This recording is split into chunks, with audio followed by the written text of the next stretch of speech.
অন্ধকার গ্রামের শেষ মাথায় একসময় ছিল চৌধুরী বাড়ি। এখন শুধু ভাঙা দেওয়াল আর শুকনো বটগাছ। লোকমুখে শোনা যায় বাড়িটার দক্ষিণ কোণের কক্ষটিতে রাতে কাঁদে কেউ। চৌধুরীর একমাত্র মেয়ে রূপা 15 বছর আগে সেদিন এই ঘরেই আগুনে পুড়ে মরেছিল। তারপর থেকে কেউ সাহস করে ওই ঘরে যায় না। কেউ গেলে সকালে আর ফেরে না। তবুও কৌতূহলী সাংবাদিক তুহিন ঠিক করল আজ রাতটা সে কাটাবে চৌধুরী বাড়িতে। চাঁদ উঠেছে, চারদিক নিস্তব্ধ, শুধু পেঁচার ডাক আর ঝিঁঝির শব্দ।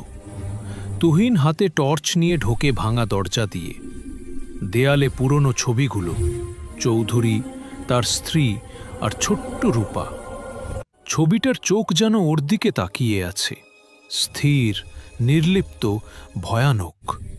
হঠাৎ পায়ের নিচে কাঁচের মতো কিছু ভাঙে। নিচে পড়ে আছে একটা পুরনো চুড়ি। তুহিন চুড়িটা হাতে তুলতেই ঘরটা কেঁপে ওঠে।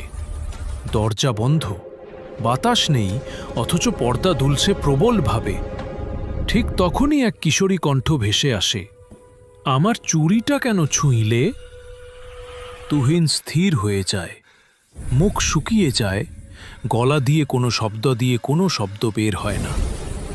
চোখ তুলে দেখে সামনে দাঁড়িয়ে পুড়ে যাওয়া শরীর, চুলে আগুনের লেলিহান শিখা।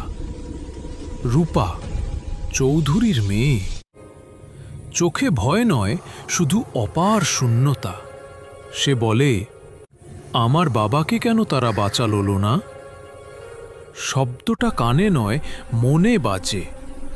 তুহিন পিছিয়ে যায়, দরজার দিকে ছুটে যায়। দরজা খুলে বাইরে বেরোতেই ভোরের আলো, কিন্তু চৌধুরী বাড়ি নেই।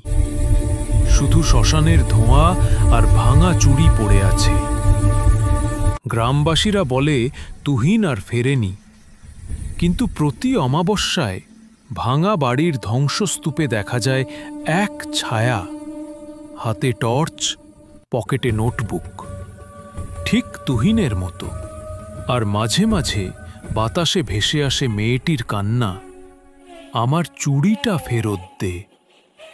তারপর হঠাৎ সব শব্দ থেমে যায়, শুধু নীরবতা আর ঠান্ডা বাতাসে চৌধুরী বাড়ির শেষ রাতের গল্পটা আবার জেগে ওঠে।